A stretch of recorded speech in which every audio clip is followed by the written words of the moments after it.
بسم اللہ الرحمن الرحیم۔ محترم ناظرین، السلام علیکم ورحمۃ اللہ وبرکاتہ۔ سربراہ جمعیت علماء اسلام حضرت مولانا فضل الرحمان صاحب دامت برکاتہم العالیہ کی میڈیا سے گفتگو۔ تفصیلات کے مطابق سکھر میں میڈیا سے گفتگو کرتے ہوئے سربراہ جمعیت علماء اسلام حضرت مولانا فضل الرحمان صاحب دامت برکاتہم العالیہ کا کہنا تھا کہ آزمائش کے ماحول میں کسی سیاسی پارٹی پر تنقید نہیں کروں گا۔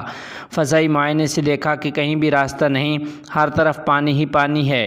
حکومت کا بھی فرض ہے کہ جو تجارے امدادی سامان لے کر آ رہے ہیں وہ عوام تک پہنچائیں۔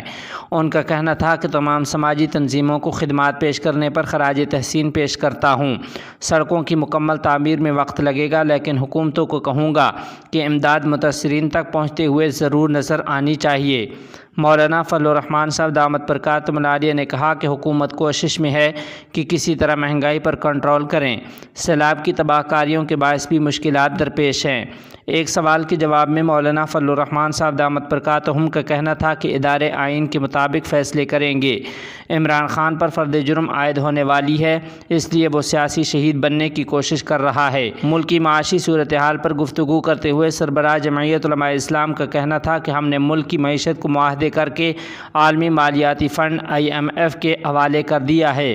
جس پارٹی نے ایسا کیا وہ آج کہتی ہے کہ ہم ملک کو آزاد کرائیں گے۔